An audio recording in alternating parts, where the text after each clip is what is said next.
But yeah, I just wanted to show you how the game looks when it's running on the iPad. So here's the icon for the Manhattan Project. I'm going to launch it.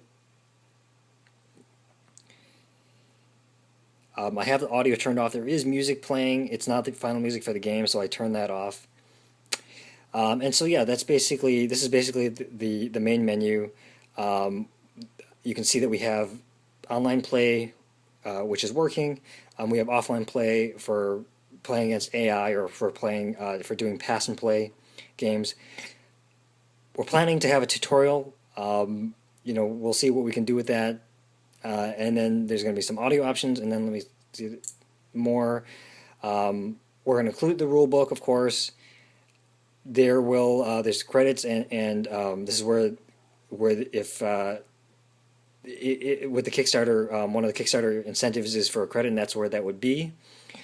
And then just links to our respective sites. So, anyways, I'll start with showing you the offline play. So you can pick, you can play 5 human players, and you can pick different AI players. We're going to have different types of AI players. Hopefully, one of them is going to be from one, designed with feedback from one of you guys. Right now, we just have 2. We have easy, medium. Let's make these all, I guess, medium players.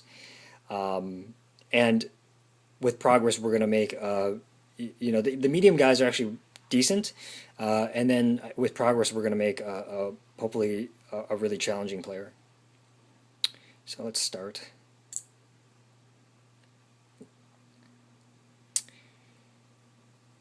So this is the game.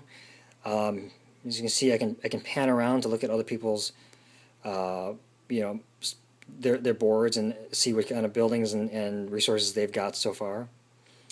On the bottom, so that's kind of basic navigation, and you can you can zoom in if you want to look at something closely. You can zoom way out if you want to see the whole field. Additionally, there's there's a quick navigation. So if I want to just quickly see what other players are up to, I can click on those little portraits. On the portraits, you see a big number. This has to be cleared up, but the big number there shows the current score for that player, and then the left number shows how much money they have, and then the right number shows how much yellow cake they have, which are two resources in the game. We have, when you're done making your turn, you can end the turn. Retrieve workers is an action you can make in the game, and if you hit that, that's what that'll do for you.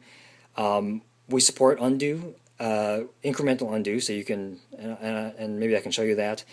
And then we also support reset turn. So if you made a bunch of moves and then you don't like any of it, you can reset your turn. And then there's low bomb and test bomb, which are actions that become available later in the game. So I'll show you. It's Blue's turn. So I'm going to take. You can place players by dragging and dropping. So I could grab my guy here. And I can, let's say I want to do construction. I can drop there, and then the construction window comes up. And let's say I'm going to buy. I'll just buy this university building, and I got the card, and it's still my turn. You can see that the box is showing that I can put a worker on there.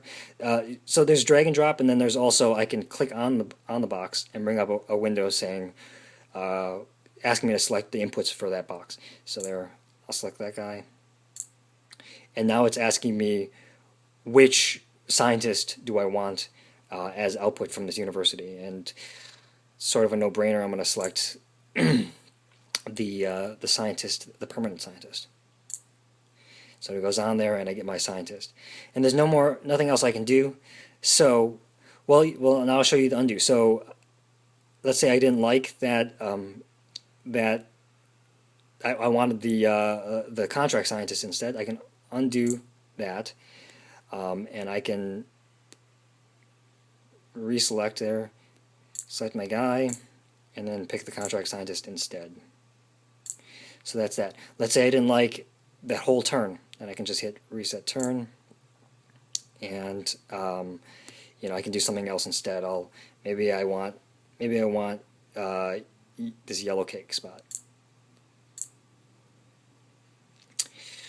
So, and then I can just end my turn, and the AI can make their moves.